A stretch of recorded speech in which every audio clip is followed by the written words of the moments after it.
Hi guys, and welcome to this video. So now we're going to be having a look at what makes a database table. So first off, database tables are mainly consisting of columns and rows. Like I already mentioned, you can in a way relate this to an Excel spreadsheet. So we have rows and columns. In simple words, a row is simply an object that in many cases exists in real life, like a person or a product or whatever. And each of these objects have their attributes, the stuff that describes them. So for a person, it can be a name, a last name, citizen ID, email, password, and so on. How many attributes should your table consist of for each of the objects that I mentioned really depends on your scenario. Maybe you need to keep a track of 50 different attributes. Sometimes it can be even one or two. So how do we define what attributes a single row has? Well, we use columns for this purpose. So again, like a spreadsheet, I'm going to draw a single table. And in our users table, we're going to be keeping a track of our users' name, email, and password. So these are our columns, name, email, and password. That's what they're called. And let's enter a user. So let's say John.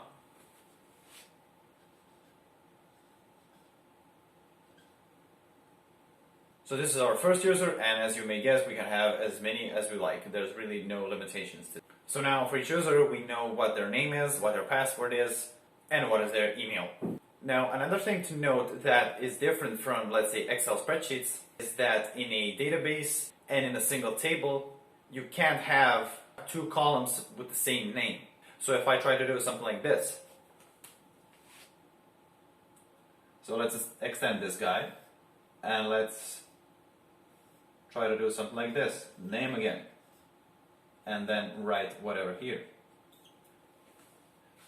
As soon as I would try to build a table like this, it would fail, because we're not allowed to have two columns with the same name. It's really not correct, because then it can get confusing. We can't really tell, and neither the RDBMS can tell, if we're looking for the name of our user, what column are we looking at? Are we looking at this one or this one? What is the correct value?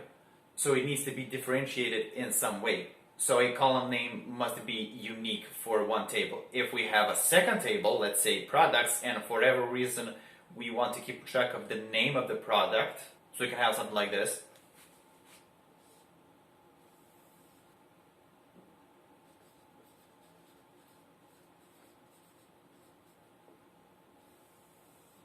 So here we have one table, users, and another one, products. And in our products table, we're keeping track of the name of the product, the serial number, and the cost. And this would be correct, because yes, you have two columns with the same name, but they're in a different table. And finally, the last thing for this video. So each column in a table can hold only a specific type of value. When we're creating a table in our database, for each column, we specify what type of value can be stored there. So let's say a serial number can only consist of numbers. We can specify this when creating our table. So we can say, okay, we have a column that's called serial number, but in this column, only numbers can be stored. We can't have letters or some other special characters, just numbers. We can even limit how lengthy the data can get. So we can say the name can never get longer than 500 characters and stuff like that we'll be looking at in the next video. Thank you guys.